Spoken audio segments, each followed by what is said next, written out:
Recorded lecture है। इस lecture को हम अपने यूट्यूब चैनल पर जो है अपलोड कर देते हैं। तो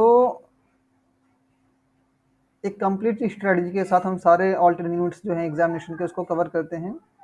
और जब भी किसी थिंकर को पढ़ते हैं, चाहे वो पब्लिक एड से हो या इंटरनेशनल रिलेशन से हो या कंपैरेटिव पॉलिटिक्स से हो, तो उस टॉपिक से रिलेटेड जितने भी क्वेश्चन आए हुए हैं सारे क्वेश्चन को हम एक साथ कवर करते हैं एग्जाम में। तो बेसिकली आज की जो क्लास है, इस क्लास में हम क्या करने वाले हैं, चेस्टर बर्नार्ड से 2004 से 2023 के बीच में जितने भी क्वेश्चन पूछे गए हैं उन सभी क्वेश्चन को जो है हम इन डिटेल डिस्कस करने वाले हैं। किसी ने कोई मैसेज ड्रॉप किया है? हाँ चंद्रशेखर, मैं सेशन को मैं रिकॉर्ड कर रहा हूँ, डोंट वरी। तो आइए देखते हैं क्वेश्चन जो है, जो पहला क्वेश्चन है। और इस क्वेश्चन की अगर बात करें, यूजीसी नेट एग्जामिनेशन में इस क्वेश्चन को पूछा गया था। और यहाँ पे दो लिस्ट दी गई हैं, दो सूचियाँ दी गई हैं, आपको इन दोनों को एक दूसरे से मैच करना है। और मैंने आपको जो पब्लिक एडमिनिस्ट्रेशन के जो नोट्स प्रोवाइड किए हैं उसमें, और इसके अलावा जो है हमारा यूट्यूब चैनल है, द स्कूल ऑफ पॉलिटिक्स के नाम से हमारा यूट्यूब चैनल है। तो जितने भी जो लेक्चर्स होते हैं उनको हम जो है अपने चैनल पे जो है अपलोड कर देते हैं। वहाँ से आप चीज़ों को जो है देख सकते हैं in case.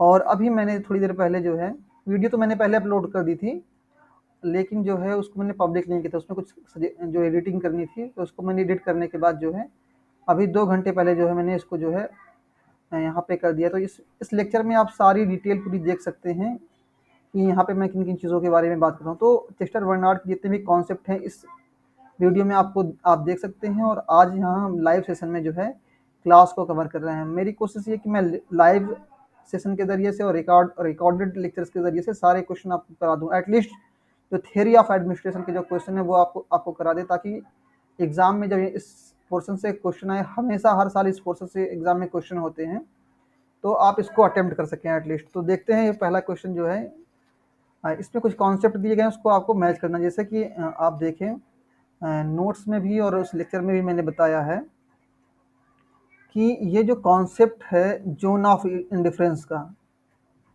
Zone of indifference जिसको हिंदी में हम ये जो जोन ऑफ इंडिफरेंस का जो कॉन्सेप्ट है, जिसको हिंदी में हम उदासीनता का क्षेत्र कहते हैं, उदासीनता का क्षेत्र कहते हैं। मतलब ये एक ऐसा क्षेत्र है, मतलब एक ऐसा एरिया है कि इस एरिया के अंदर जो आदेश आएंगे, जो ऑर्डर आएंगे, उसको जो है जो वर्कर्स हैं, कर्मचारी हैं किसी भी संगठन के, ऑर्गेनाइजेशन के, उसको बिना किसी सवाल जवाब के जो है स्वेच्छा से मान लेंगे।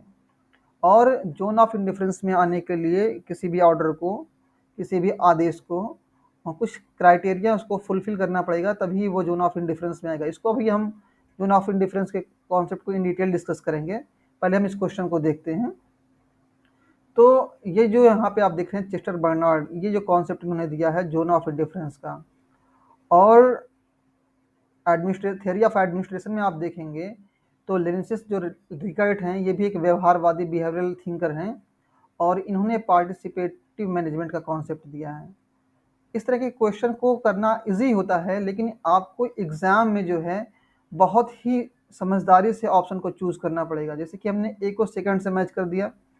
कुछ केस कभी कभी ऐसा तो ऑप्शन जो है बहुत टिपिकल होते हैं, यहाँ तो फिर भी इजी क्वेश्चन है ये। और ये जो दो थिंकर्स हैं क्रिस आर्गिरिस और कुर्ट लेविन, ये जो हैं ये एक तरह से इनकी जो आइडियाज़ हैं, इनके जो कॉन्सेप्ट हैं, जैसे कि क्रिस आर्गिरिस ने सेंसिटिव ट्रेनिंग का, मतलब संवेदनशील ट्रेनिंग का, और ग्रुप डायनेमिक्स का, मतलब ग्रुप गति विज्ञान का, समूह गति विज्ञान का कॉन्सेप्ट दिया कुर्ट लेविन ने। तो ये भी व्यवहारवादी विचारक हैं। और सबसे पहले जो व्यवहारवादी विचारक हैं वो चेस्टर बर्नार्ड हैं, और इन्होंने, चेस्टर बर्नार्ड ने क्रिस आर्गिरिस और कुर्ट लेविन के आइडियाज़ को इन्फ्लुएंस किया है, उसको प्रभावित किया है। तो यहाँ इस क्वेश्चन की अगर हम बात करें तो क्रिस आर्गिरिस को हम सेंसिटिविटी ट्रेनिंग से मैच करेंगे, मतलब सी को पहले से मैच कर देंगे। और कुर्ट लेविन ने जो है ग्रुप डायनेमिक्स का कॉन्सेप्ट दिया है। तो इस तरह से अगर हम देखें तो ए को हमने जो है किससे मैच किया है, सेकंड से मैच किया है, और हमने बी को जो है फोर्थ से मैच किया है। तो यहाँ पे आप देखें ऑप्शन जो ए है इस क्वेश्चन में वो करेक्ट हो जाएगा, ऑप्शन ए इज करेक्ट। ये इजी क्वेश्चन था, लेकिन अभी आप देखेंगे जैसे जैसे हम आगे बढ़ेंगे, एक जो एग्ज़ाम का जो डिफ़िकल्टी लेवल है वो वो बढ़ता जाएगा। और एक बात और मैं आपको बताना चाहूँगा कि यूजीसी नेट एग्जामिनेशन में क्वेश्चन रिपीट होते हैं, लेकिन हूबहू सेम एज क्वेश्चन रिपीट नहीं होते, बल्कि जो क्वेश्चन का जो नेचर है, वो कैरेक्टर है, वो चेंज हो जाता है। नेक्स्ट क्वेश्चन की तरफ बढ़ते हैं। यहाँ एक बार फिर से आप देखें, जून 2012 में इस क्वेश्चन को पूछा गया है। और इस क्वेश्चन में देखिए कुछ थिंकर्स हैं, कुछ विचारक हैं और उनके कुछ कॉन्सेप्ट हैं, उनको दिया गया है और यहाँ आपको मैच करने का। एक बार फिर से आप देखें, जो जोन ऑफ इनडिफरेंस है या जोन ऑफ एक्सेप्टेंस है, मतलब अभी मैंने आपको उदासीनता का क्षेत्र बताया, और यहाँ पे स्वीकार्यता, एक्सेप्टेंस का मतलब होता है स्वीकार्यता। तो ये दोनों एक ही चीज़ें हैं, आपको इसमें कंफ्यूज नहीं होना है, बस शब्दों का हेर फेर है। बाकी जोन ऑफ एक्सेप्टेंस या जोन ऑफ इनडिफरेंस यानी उदासीनता का जो क्षेत्र है, वो किसने दिया है? चेस्टर बर्नार्ड ने। और आप देखें जो हेनरी फेयोल की अगर हम बात करें, वो पदसोपान के बारे में बात करते हैं, और पदसोपान को हम स्केलर नाम से, मतलब जो हायरार्की का जो कॉन्सेप्ट है, उसको, उस हायरार्की को हम स्केलर के नाम से जानते हैं। तो स्केलर का मतलब हायरार्की से है, ठीक है ना। हायरार्की मतलब इसको हिंदी में हम पदसोपान या पदानुक्रम कहते हैं। ओके। और इसी तरह से हम देखते हैं कि ये जो फ्रेडरिक हर्गवर्ग हैं, इन्होंने थ्योरी ऑफ मोटिवेशन का दिया है, और इसी थ्योरी ऑफ मोटिवेशन में जो है डिससेटिस्फायर और फ्रेडरिक हेजवर्ग का जो, ये जो फ्रेडरिक हेजवर्ग है, हर्जवर्ग सॉरी, तो इनके का जो थ्योरी ऑफ मोटिवेशन है, उसको भी चेस्टर बर्नार्ड ने इन्फ्लुएंस किया है। अगर चेस्टर बर्नार्ड की अगर हम बात करें, इस नोट्स में भी आप देख सकते हैं, तो ऑलमोस्ट जितने व्यवहारवादी विचारक हैं जो पब्लिक एडमिनिस्ट्रेशन से कनेक्टेड हैं, एसोसिएटेड हैं, उनमें हर्बर्ट साइमन की अगर हम बात करें, चाहे हम हर्बर्ट साइमन की बात करें या फिर हम क्रिस आर्गेरिस की बात करें, रेनेसिस लिकर्ट की बात करें, मैग्रेगर की बात करें, अब्राहम मैस्लो और फ्रेडरिक हर्गवर्ग, जो ये है ना हर्जबर्ग, या फिलिप सेल्जनिक की बात करें, इन सारे थिंकर्स को जो है चेस्टर बर्नार्ड के आइडियाज़ ने इन्फ्लुएंस किया है। और हम जानते हैं कि फ्रेडरिक विंसलो टेलर जो है इंसेंटिव सिस्टम में यकीन रखते हैं, मतलब कि अगर कोई जो वर्कर है वो स्टैंडर्ड से, जो एक ऑर्गेनाइजेशन के जरिए से, एक कंपनी के जरिए से जो पैरामीटर सेट किया गया स्टैंडर्ड, उससे बेहतर अगर वो परफॉर्मेंस करता है, तो उसको अलग से इंसेंटिव देने की बात करते हैं अपने थ्योरी ऑफ साइंटिफिक मैनेजमेंट में। और जो वर्कर जो स्टैंडर्ड सेट किया गया, जो मानक तय किए गए हैं, उससे नीचे अगर वो परफॉर्मेंस करता है, तो उसको जो है पेनाल्टी भी उसके ऊपर इम्पोज की जा सकती है, लगाई जा सकती है। तो इस तरह से अगर हम देखेंगे इस क्वेश्चन में, अगर हम जो है ए को किससे मैच कर रहे हैं? 4 से मैच कर रहे हैं। तो यहाँ पे देखिए, अब यहाँ पे देखिए, यहाँ पे आपको ये दो ऑप्शन तो बाहर हो गए आपके, बाकी 2 ऑप्शन बची, इसमें से आपको सेलेक्ट करना है। तो हमने ए को जो है 4 से मैच कर दिया, और यहीं पे लोग हड़बड़ी करते हैं। देखिए बहुत क्लोज है, देखिए 4-2-3-1, 4-3-1-2, बहुत क्लोज, मतलब मिलता जुलता ऑप्शन है। तो यहाँ पे ये क्वेश्चन तो इजी है, लेकिन ऑप्शन चूज करने में लोग गलती करते हैं और बाद में उनको मालूम होता है कि उनसे मिस्टेक हुई है। तो बी को हमें किससे मैच करना है? बी को हमें 3rd से मैच करना है। तो ए को 4th से हमने मैच कर दिया, बी को 3rd से मैच कर दिया, और हम देखें सी को हमने पहले से मैच किया, और डी को जो है हमने 2nd से मैच किया, ठीक है ना। तो इस तरह से हम देखते हैं कि ये इस क्वेश्चन में जो ऑप्शन डी है वो करेक्ट है। अगले क्वेश्चन की तरफ बढ़ते हैं। ये देखिए थोड़ा सा इजी अच्छा क्वेश्चन है, इसको हम मॉडरेट क्वेश्चन की कैटेगरी में रखेंगे। और इस क्वेश्चन में अगर हम बात करें तो चेस्टर बर्नार्ड के बारे में बात हो रही है। और आप देखिए यहाँ पे मैं हर बार आपको ईयर बता रहा हूँ, और यहाँ पे क्वेश्चन नंबर भी मेंशन है। तो अगर आप हिंदी मीडियम के स्टूडेंट हैं, तो जो आपका क्वेश्चन बैंक है उसमें हिंदी माध्यम में भी आप देख सकते हैं कि जून 2012 में जो क्वेश्चन नंबर 48 है उस वहाँ पे आप देख सकते हैं इसको, ठीक है। तो यहाँ पे देखिए चेस्टर बर्नार्ड के बारे में बात हो रही है, और उसमें से पूछा जा रहा है कि which one of the following is not correct about an order to be authoritative. किसी भी ऑर्डर को जो है अथॉरिटेटिव, मतलब कह सकते हैं अथॉरिटेटिव का मतलब क्या, कि बाध्यकारी, मतलब उसको फॉलो करना ही करना है आपको, जो है जब अथॉरिटी, जब भी कोई ऑर्डर, कोई कमांड जो है अथॉरिटी, जब भी कोई आदेश बाध्यकारी होगा, अथॉरिटेटिव होगा और अधिकार युक्त होगा, तो उसमें फिर क्या है कि जो है वो लोगों के लिए मानना ज़रूरी हो जाएगा, कंपलसरी हो जाएगा। और चेस्टर बर्नार्ड कहते हैं कि किसी भी आदेश को अथॉरिटेटिव होने के लिए कुछ पैरामीटर्स हैं, अगर जब वो उसको पूरा करेगा तभी वो अथॉरिटेटिव हो जाएगा। जैसे कि वो जो आदेश है, इट का मतलब यहाँ से आदेश से है, तो ये जो आदेश है संगठन के उद्देश्यों के अनुसार होना चाहिए, पर्पस ऑफ ऑर्गेनाइजेशन। और ये इट शुड बी इंटेलिजिबल, मतलब क्या, कि जब भी किसी वर्कर को, किसी भी सबॉर्डिनेट को जब कोई आदेश दिया जाएगा, किसी भी कर्मचारी को जब आदेश दिया जाएगा तो उस आदेश को कर्मचारी समझ सके। और तीसरा क्या है, और यहाँ पे देखिए इट शुड बी फिजिबल, यहाँ पे ऑप्शन सी करेक्ट है। इसमें इसमें धन के बारे में, मनी के बारे में चेस्टर बर्नार्ड बात नहीं करते। अभी मैं इस क्वेश्चन को थोड़ा और इन डिटेल जो है डिस्कस कर रहा हूँ। आप देखिए चेस्टर बर्नार्ड ने अपनी book the function of executive में कुछ पैरामीटर बनाए हैं कि किसी भी ऑर्डर को जो है अथॉरिटेटिव होने के लिए, प्राधिकार युक्त होने के लिए कुछ कंडीशंस हैं, कुछ शर्तें हैं। जब वो उसको फुलफिल करेंगे तो वो जो आदेश है वो क्या होगा, अपने आप में अथॉरिटेटिव हो जाएगा। और नोट्स को भी आप देखें, जो ये नोट्स हिंदी और इंग्लिश दोनों भाषाओं में उपलब्ध है। तो आप देखें मैंने नोट्स के अंदर स्पेशली मेंशन कर दिया है कि इस पैराग्राफ से यहाँ से यूजीसी नेट एग्जामिनेशन में क्वेश्चन पूछे गए हैं। और आप देखें किसी भी आदेश को जो है अथॉरिटेटिव होने के लिए, प्राधिकार युक्त होने के लिए ज़रूरी है कि वो जो अधिकार है उसको जो है कर्मचारी जो है, देखिए एक शब्द और समझिए, बारीकी समझिए। ये जो टर्म ऑफ कम्युनिकेशन आप देख रहे हैं, इसका मतलब होता है संचार। तो चेस्टर बर्नार्ड जो है आदेश के लिए जो है, ऑर्डर के लिए जो है कम्युनिकेशन वर्ड इस्तेमाल करते हैं। मतलब उनके लिए कम्युनिकेशन और ऑर्डर एक ही वर्ड है। और वैसे भी जो ऑर्डर हो किसी भी ऑर्गेनाइजेशन में किसी भी वर्कर को दिए जाते हैं, वो शब्दों के माध्यम से या लिखित माध्यम से एक कम्युनिकेशन चैनल के जरिए से दिए जाते हैं, राइट। तो पहला ये कि ये जो है ये जो आदेश है, जो कम्युनिकेशन है, मतलब ये जो ऑर्डर है, वो क्या होना चाहिए कि वर्कर उसको समझे। दूसरा ये कि ये जो ऑर्डर है, ये जो कम्युनिकेशन है, वो संगठन के उद्देश्य, पर्पज ऑफ ऑर्गेनाइजेशन, उसके अनुरूप होना चाहिए, उसके अगेंस्ट नहीं होना चाहिए, उसके विरुद्ध नहीं होना चाहिए। और तीसरा ये कि कम्युनिकेशन जो है किसी व्यक्ति के व्यक्तिगत हित के भी विरुद्ध ना हो। जैसे आमतौर पे जो कर्मचारियों के काम करने का जो आवर्स हैं वो 8 घंटे के हैं, लेकिन कर्मचारियों के ऊपर, वर्कर्स के ऊपर ये कह दिया जाए कि आप नहीं, आज आप 8 नहीं बल्कि 12 घंटे काम करेंगे। तो ये 12 घंटे काम करना ऑर्गेनाइजेशन यानी संगठन के तो हित में हो जाएगा, क्योंकि फिर वहाँ पे प्रोडक्शन ज़्यादा होगा, लेकिन ये वर्कर के हित में नहीं होगा। तो उस केस में वर्कर जो है कहेगा कि नहीं, हमारे वर्किंग आवर पूरे हो गए, हम नहीं काम करेंगे, तो उस आदेश को नहीं मानेगा। तो ये जो वर्कर है उसके जो व्यक्तिगत हित है उसके भी विरुद्ध नहीं होना चाहिए। और सबसे इम्पोर्टेंट ये कि उस आदेश को मानने के लिए जो है, उस कम्युनिकेशन का मतलब ऑर्डर, आदेश, उस कम्युनिकेशन को, उस आदेश को मानने के लिए जो वर्कर हैं वो मेंटली और फिजिकली, मतलब मानसिक रूप से और शारीरिक रूप से वो तैयार होना चाहिए। तभी वो उस संगठन के काम को जो है, आदेश को जो है पूरा कर सकता है। अगर कोई व्यक्ति वृद्ध हो, बूढ़ा हो या बीमार हो, तो कैसे वो उस ऑर्गेनाइजेशन के जो है उद्देश्यों को पूरा कर सकता है। तो ये सब शर्तें हैं किसी भी ऑर्गेनाइजेशन की, इसको आपको समझने की ज़रूरत है। All right in the everything is written here, okay,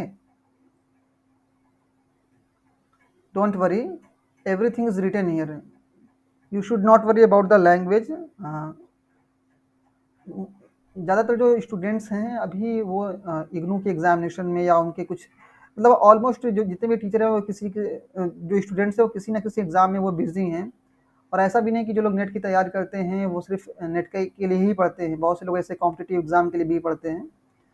तो ये वैसे भी ये सेशन रिकॉर्ड हो रहा है, आप इसको फिर जो है यूट्यूब पे जो है देख सकते हैं।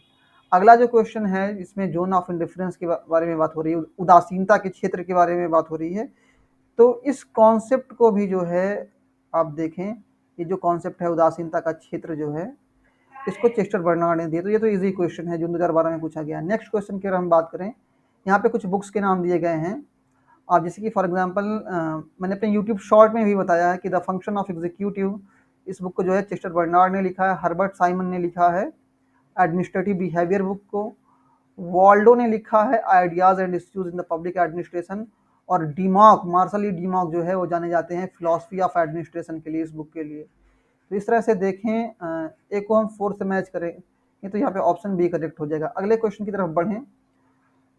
यहाँ पे पूछा गया है कि वो कौन सा ऐसा थिंकर है जो इफेक्टिव कम्युनिकेशन को, यानी प्रभावशाली जो है, जो प्रभावशाली कम्युनिकेशन है, जो प्रभावशाली संचार है, इफेक्टिव कम्युनिकेशन है, उसको जो है ऑर्गेनाइजेशन, ठीक है ना, एक बेसिक प्रीरिक्विजिट, मतलब एक आधारभूत पूर्व आवश्यकता मानता है किसी भी संगठन के उद्देश्य को प्राप्त करने के लिए, in order to attain the organisational goal. ये जो संगठन के उद्देश्य है उसको अचीव करने के लिए, ऑर्गेनाइजेशन की जो गोल्स हैं उसको अचीव करने के लिए, तो यहाँ पे ऑप्शन जो 3 है वो करेक्ट है, चेस्टर बर्नार्ड का मानना है। और वो कहते हैं कि ऑर्गेनाइजेशन 3 एलिमेंट से बनता है, कोई भी ऑर्गेनाइजेशन हो 3 चीज़ों से मिलकर के बनता है। वो 3 एलिमेंट कौन कौन से हैं? ये 3 एलिमेंट यहाँ पे आप देख सकते हैं, वो कौन कौन से हैं? कम्युनिकेशन मतलब संचार, और विलिंगनेस टू कोऑपरेट मतलब सहयोग की इच्छा। मतलब देखिए, जो कोई भी ऑर्गेनाइजेशन होता है वो व्यक्तियों से मिलकर के बनता है, लोगों से मिलकर के बनता है। जब लोगों के बीच में संचार होता है, वो आपस में बातचीत करते हैं, वार्तालाप करते हैं, डिस्कशन करते हैं, और उसके बाद जब उनके अंदर सहयोग की, कोऑपरेशन की इच्छा पैदा होती है, और जब वो किसी एक कॉमन पर्पस को अचीव करने के लिए, to achieve a common purpose, जब वो कोलैबोरेट करते हैं, आपस में सहयोग करते हैं, तब उससे क्या है कि एक ऑर्गेनाइजेशन का फॉर्मेशन होता है, ऑर्गेनाइजेशन बनता है। ऑलराइट गाइज, अगले क्वेश्चन को हम देखते हैं। ये जुलाई 2016 में कुछ क्वेश्चन को पूछा गया, और मैं और यहाँ पे आप देखें चेस्टर बर्नार्ड और जेल मोरेनो और अब्राहम मैस्लो, ये 3 ऐसे थिंकर हैं जो व्यवहारवादी, कैसे थिंकर हैं? बिहेवियरल। इन्होंने बिहेवियरल अप्रोच को इस्तेमाल किया है, जो व्यवहारवादी दृष्टिकोण है, ठीक है, जो व्यवहारवादी जो दृष्टिकोण है इसको इन्होंने इस्तेमाल किया है। और जैसे डेविड ईस्टन ने, अगर हम बात करें डेविड ईस्टन की, अगर हम बात करें तो डेविड ईस्टन ने जो है पॉलिटिकल साइंस में व्यवहारवाद को, जो है बिहेवियरलिज्म को इंट्रोड्यूस किया था। ठीक इसी तरह चेस्टर बर्नार्ड जो है, बर्नार्ड क्या करते हैं, वो पब्लिक एड में इंट्रोड्यूस करते हैं किसको? ये जो बिहेवियरल अप्रोच है उसको। तो ये चेस्टर बर्नार्ड, जो है अब्राहम मैस्लो और जेल मोरेनो, ये 3 ऐसे थिंकर हैं जो व्यवहारवादी विचारक हैं। और इस ऑप्शन में जो है ऑप्शन डी करेक्ट, ऑप्शन 4 जो है ABD, ये करेक्ट हो जाएगा। अगले क्वेश्चन की बात करें, एक बार फिर से यहाँ पे क्वेश्चन पूछा गया है। यहाँ पे पूछा जा रहा है कि Chester Barnard developed a concept in respect of acceptance of authority bye A subordinate from his manager. मतलब यहाँ पे कहा जा रहा है कि चेस्टर बर्नार्ड ने कॉन्सेप्ट को डेवलप किया है, किसके संबंध में, किसके रिस्पेक्ट में? In respect of acceptance of authority, मतलब प्राधिकार यानी आदेश को स्वीकार करने के संबंध में, in respect of acceptance of authority. तो ये जो कॉन्सेप्ट है किसने दिया है? ये जो यहाँ पे जो बात हो रही है वो जोन ऑफ इंडिफरेंस की बात हो रही है, जिसमें मतलब जो है कि जो मैनेजर हैं, जो CEOs हैं, एग्जीक्यूटिव्स हैं, प्रशासक हैं, जो वो सबॉर्डिनेट्स को अपने आदेश देते हैं, और जो आदेश जोन ऑफ इंडिफरेंस में आते हैं उसको जो है वर्कर्स स्वेच्छापूर्वक जो है मानते हैं। ऑलराइट गाइज, और फिर अगले क्वेश्चन की अगर हम बात करें, इस क्वेश्चन को जो है UGC नीट एग्जामिनेशन में जनवरी 2017 में पूछा गया था। और इस क्वेश्चन में देखिए कुछ कॉन्सेप्ट्स हैं और कुछ बुक के नाम दिए गए हैं। जैसे कि प्रोवर्ब्स ऑफ एडमिनिस्ट्रेशन की जो बुक है, इसको किसने लिखा है? इसको लिखा है हर्बर्ट साइमन ने, और इसी में इन्होंने जो है जो थ्योरी ऑफ एडमिनिस्ट्रेशन है उसको इन्होंने क्रिटिसाइज किया है। और अभी मैंने आपको बताया कि फंक्शन ऑफ एग्जीक्यूटिव की जो बुक है इसको किसने लिखा है? चेस्टर बर्नार्ड ने। इस तरह के क्वेश्चन को सॉल्व करना आसान है, इजी होते हैं क्वेश्चन, लेकिन यहाँ है कि आपको जो ऑप्शन जब सिलेक्ट करेंगे तो थोड़ा सा वहाँ पे आपको एहतियात है, आपको you need to be careful in order to select the correct option. तो देखिए C को हमने 4 से मैच कर दिया। आप देखिए यहाँ पे C यहाँ भी 4 है और यहाँ भी 4 है, और हमने A को मैच किया सेकेंड से, तो A को हमने सेकेंड से मैच किया। अब देखिए यहाँ पे A को हमने मैच किया किससे? A को हमने मैच किया सेकेंड से। तो देखिए यहाँ पे सेकेंड कहाँ कहाँ पे है? आप देखिए पहले में भी है और तीसरे में भी है। और देखिए C जो है, आप देखें C की अगर बात करें तो यहाँ पे आप देखें C की अगर बात करें हम, इसे C को हमने 4 से मैच किया, तो यहाँ पे देखिए बहुत क्रूशियल हो गया है। और मतलब ये भी सही हो सकता है पहला और तीसरा, तो इसको यहाँ पे आपको और इन डेप्थ जाने की, जैसे कि प्रिंसिपल ऑफ मैनेजमेंट का जो कॉन्सेप्ट है, जो संगठन के सिद्धांत है, हेनरी फेयोल ने इन्होंने दिया है। तो एक C को हम पहले से मैच कर देंगे, ठीक है ना। C को जो है एक मिनट, सॉरी C को हमने 4 से मैच किया, हम B को जो है पहले से मैच कर देंगे। तो B को पहला यहाँ पे ऑप्शन जो A है वो करेक्ट हो जाएगा। अगले क्वेश्चन की तरफ हम बढ़ते हैं। यहाँ पे पूछा रहा कि फॉर्मल ऑर्गेनाइजेशन कैसे, a formal organisation according to Barnard comes into existence. एक जो औपचारिक संगठन है वो अपने अस्तित्व में कैसे आता है, अपने एग्जिस्टेंस में कैसे आता है? तो मैंने अभी आपको बताया कि 3 शर्तें हैं जब लोग आपस में कम्युनिकेट करते हैं, उनके बीच में कम्युनिकेशन होता है, जब उनके अंदर विलिंगनेस टू कोऑपरेट, जब वो आपस में सहयोग करने के लिए तैयार होते हैं, और तीसरा, जब वो किसी एक कॉमन पर्पज़ को अचीव करने के लिए जब वो आगे बढ़ते हैं, तब जाके एक फॉर्मल ऑर्गेनाइजेशन का निर्माण होता है, उसका फॉर्मेशन होता है। तो यहाँ पे देखें, there are person who are willing to contribute, who are willing to contribute action. आप यहाँ भी देख सकते हैं इस नोट्स में जो हमने आपके लिए प्रिपेयर किया है, यहाँ पे आप देख सकते हैं कि एक ऑर्गेनाइजेशन कब बनता है, जब पीपल आपस में कम्युनिकेट करते हैं, आपस में एक दूसरे से बात करते हैं, ईच अदर, और उसके बाद क्या कि willing to cooperate with each other to accomplish a common purpose. जब वो किसी एक कॉमन पर्पज को, एक समान उद्देश्य को प्राप्त करने के लिए जो है, अचीव करने के लिए जो है वो आपस में सहयोग करते हैं। तो इस क्वेश्चन में जो है ऑप्शन जो पहला है वो करेक्ट हो जाएगा। इसी तरह आप देखिए जो नेक्स्ट क्वेश्चन है, जिसे जून 2020 में पूछा गया था, यहाँ पे 2 तरह के स्टेटमेंट दिए गए हैं। पहला स्टेटमेंट जो है, आप देखें इसको, इसमें बात की जा रही है ऑर्गेनाइजेशन की, कि ऑर्गेनाइजेशन को कैसे, किस तरह से जो है चेस्टर बर्नार्ड डिफाइन करते हैं, एक ऑर्गेनाइजेशन को कैसे डिफाइन करते हैं। तो यहाँ पे लिखा हुआ है, Chester Barnard define an organisation, मतलब एक संगठन को, एक ऑर्गेनाइजेशन को वो क्या मानते हैं, एज ए सिस्टम, एक ऐसी व्यवस्था ऑफ कॉन्शियसली कोऑर्डिनेटेड एक्टिविटीज़, एक मतलब संगठन क्या है, अपने आप में एक ऐसी व्यवस्था है जहाँ पर 2 या 2 से अधिक, ऑफ 2 और मोर पर्सन, देखिए आप लिखा है। तो संगठन अपने आप में एक ऐसी व्यवस्था है जहाँ पर 2 या 2 से अधिक लोग सचेत रूप से, मतलब कह सकते हैं अपने, मतलब सचेत रूप से जो है वो सहयोग करते हैं। तो ये उनकी डिफिनेशन है, बिल्कुल सही है, और इसको आप नोट्स में भी देख सकते हैं कि जब वो ऑर्गेनाइजेशन को डिफाइन करते हैं कि ये ऑर्गेनाइजेशन क्या है, तो कहते हैं कि ऑर्गेनाइजेशन अपने आप में एक ऐसी व्यवस्था है जहाँ पर 2 या 2 से अधिक लोग आपस में मिलकर के कोऑर्डिनेट करते हैं। और अगला अगला जो स्टेटमेंट है उसको हम देखें, तो इसमें इस स्टेटमेंट में आया है कि Chester Barnard supported the view point that man is mainly motivated by economic incentives. जो इकोनॉमिक इंसेंटिव है, मतलब जो हिंदी में अगर हम बोले तो जो आर्थिक प्रलोभन है, जो आर्थिक प्रलोभन है वो व्यक्ति को मुख्य रूप से, मेनली मतलब मुख्य रूप से वो मोटिवेट करता है। ऐसा नहीं है, क्योंकि जो चेस्टर बर्नार्ड हैं वो एक व्यवहारवादी विचारक हैं। उन्होंने जो है इकोनॉमिक मैन का जो कॉन्सेप्ट है, जो आर्थिक मानव का सिद्धांत है, उसको पूरी तरह से उन्होंने रिजेक्ट कर दिया है। उन्होंने कहा कि सिर्फ सिर्फ पैसा ही नहीं, बल्कि और भी बहुत सी चीज़ें हैं जो इंसान की एक्टिविटीज़ को, उस जो है इन्फ्लुएंस करती हैं, उसको मोटिवेट करती हैं। जैसे कि फॉर एग्जांपल, अगर कोई वर्कर है, उसको भले ही कितने भी पैसे दिए जाएँ, अगर वो वर्किंग कंडीशन अच्छी ना हो, वहाँ पे पानी का इंतज़ाम ना हो, वहाँ पे धूप बहुत ज़्यादा हो, शैडो ना हो, और सैनिटेशन का इंतज़ाम ना हो, साफ़ सफाई ना हो, तो एक वर्कर वहाँ काम करना नहीं पसंद करेगा, भले ही उसको जो है पैसे जो है अधिक दिए जाएँ।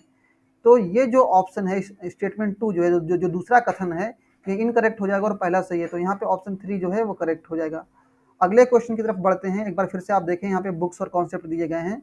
जैसे आप जानते हैं कि जो मेंटल रिवॉल्यूशन का जो जो मानसिक, अपने जो फ्रेडरिक टेलर की अगर हम बात करें, फ्रेडरिक विंसलो टेलर, जो साइंटिफिक मैनेजमेंट का जो कॉन्सेप्ट है, जो वैज्ञानिक प्रबंध का जो उनका कॉन्सेप्ट है, उसमें वो वैज्ञानिक प्रबंध को एक मानसिक क्रांति, एक मेंटल रिवॉल्यूशन मानते हैं।